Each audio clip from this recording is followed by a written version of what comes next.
We always talk about these big releases, but there are also titles that don't necessarily get massive attention. Hi folks, it's Falcon, and today on gameranx, 10 obscure games of 2018 you may have missed. Number 15 is the Hunt Showdown, a multiplayer PvP bounty hunting action game that shares a lot in common with Darksiders. It was kind of imagined as a spiritual successor to Darksiders, and although it certainly goes well beyond the scope of what Darksiders is, when it was released in early access last year, it slowly but surely gained an interesting reputation, and even skeptics of it often have the opinion of give it a chance, eventually this will probably be pretty damn good. The final version is coming this year at some point, and I think it's going to be one of those ones where the early access was kind of a good gestation, and then we're going to see a lot of it when the final release happens. Number 14 is Book of Demons, a hack and slash game where you traverse random dungeons, wielding magic cards against various, of course,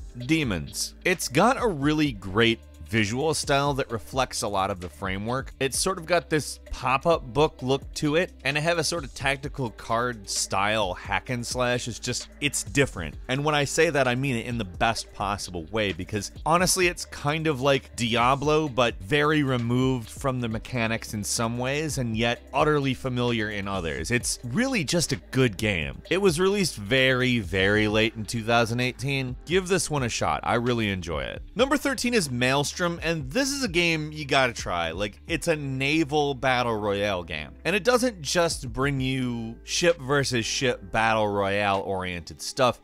There's also monsters, so it's kind of PvPvE. Honestly, it's just incredibly unique, which is really hard to do when you say the words battle royale game. Let's make a battle royale game, except different. That just sounds silly, and yet they've managed to do it, and it's incredibly fun, visually distinctive, and really all around great. It's still in early access, it's still in beta form, and it works really well. It's one of those games where people will say, by some fluke an early access game turned out well, and it's like, well, no, it's actually just called a good developer who tests things properly. Number 12 is Tower of Time, a real-time tactical RPG that basically doesn't even play with previously created battle systems. Like, I'm not saying it's so alien that you won't understand it, but it's definitely different. You basically control several people, and they kind of work like an RTS, but it's also kind of like a JRPG in that the battles take place on a different field, and it's sort of put together like a esports Clash Royale, but a little more complex. In fact, actually a lot more complex. This game just seamlessly blends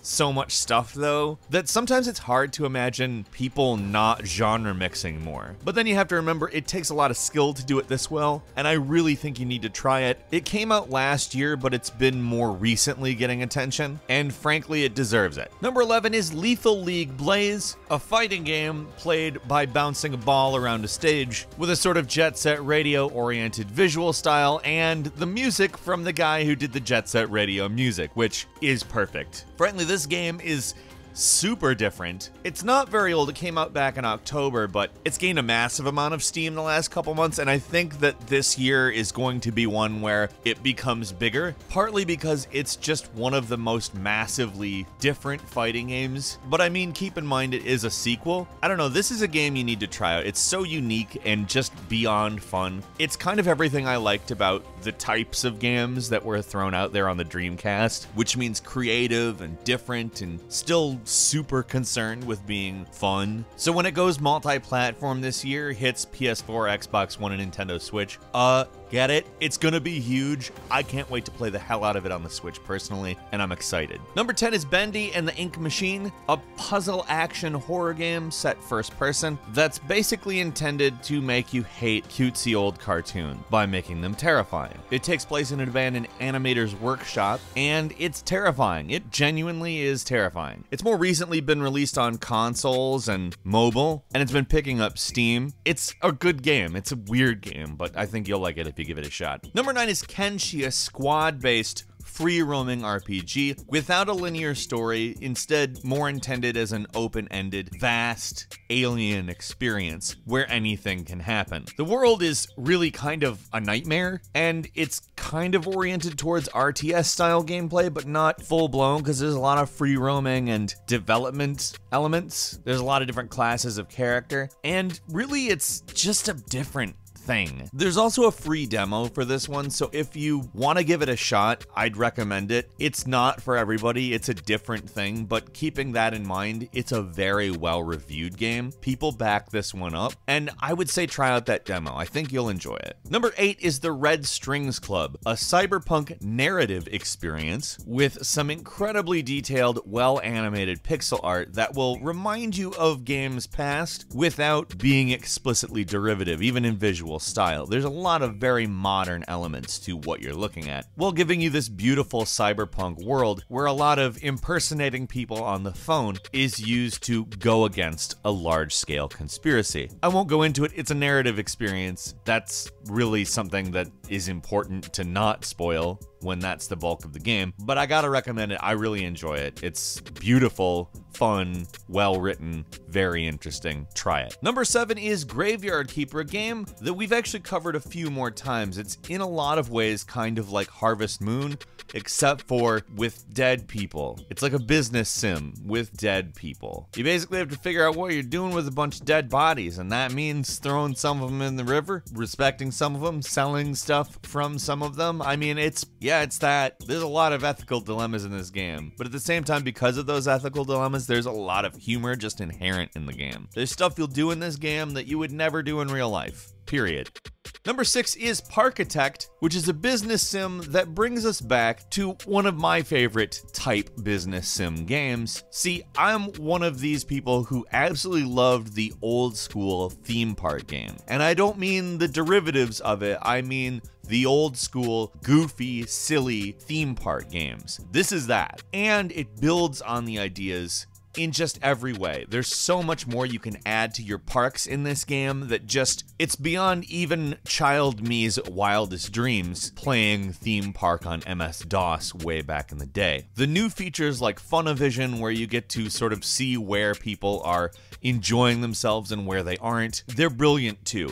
This is a game you have to play if you even vaguely enjoy that genre. I love this game. I can't recommend it enough. Number 5 is CrossCode, a game that when you see, you can immediately understand its appeal. It is kind of an old school 2D action RPG with very retro 16-bit oriented graphics that brings a ton of great physics ideas into the fold. It's stuff that probably wouldn't be possible on the SNES, and there's some bullet hell elements I think you'll notice that there's a decent chance it couldn't have handled even, that just probably wouldn't be in a game in the 1990s. CrossCode is an absolute joy to play. It's the type of game that I enjoyed from back then, albeit a lot faster paced, and really, if you're anything like me, is basically like Cat for you. Birdnip, perhaps. Actually, let's not say Birdnip. That sounds weird. Number 4 is Onrush, a vehicular combat game that frankly I think you need to understand is just different. If you took the concepts of Overwatch, the sort of different classes, different abilities, and applied them to racing, that's Onrush. And that sounds maybe very difficult to understand, but like the second you drop down into it, it's perfect. It just works right. It's a great game. It's perhaps a racing game that we're remiss for not mentioning more, but it's just not one that immediately got attention. And I think you should give it that attention because it deserves that attention. Number 3 is Moonlighter, an indie action RPG with a few roguelite elements to it and a sort of business management element to it. See, the basic point is that you have to go down into dungeons during the night, essentially pick up any items you can, and sell them during the day. The point is basically to save a town by making a viable business in the town and giving people a reason to be at the town. And frankly, it's the kind of genre mixing that creates something very different out of very familiar elements. You may notice a theme that a lot of obscure games or indie games kind of do this, and the reason we're bringing some of them to the limelight here is they do them so well. This one really does it well. It's got beautiful graphics,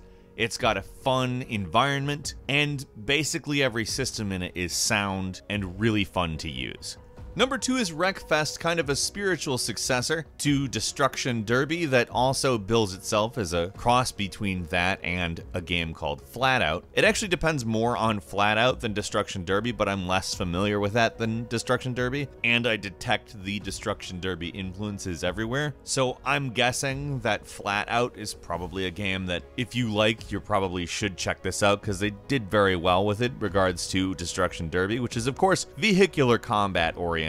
There's both racing and Destruction Derby modes. It's just great. Like the physics and the damage modeling is just very, very detailed and really great. Finally, number 1 is Vampire, which is a game that released and maybe kind of got ignored because people wanted it to be more of an action game and less of a story game, but it's both. And although I really enjoy the combat in Vampire, I think it takes its story way more seriously than it does its combat. Combat's a little simplistic, whereas you impact an environment based on your choices in a way that realizes the potential of that statement more than a lot of other games. It's more of a AA type game rather than a AAA, and just, I feel like deserves more attention. Couple of bonus games for you as well. Sushi Striker, which is a DS and Switch game that you make food, and sushi specifically is forbidden by the ruling empire, so you make it as a means of rebellion. It's just loaded with personality and goofy as hell. Far Lone Sails, a game about traversing a seabed that has been drained of its water, where the main point of the game is keeping your vessel going. It's beautiful, it's lonely, it's sad, and it's kind of a different experience that is really just amazing in a lot of ways. And finally, Colina Legacy, a kind of classic survival horror game where you need to unravel the mystery of something weird going on at Grandma's house.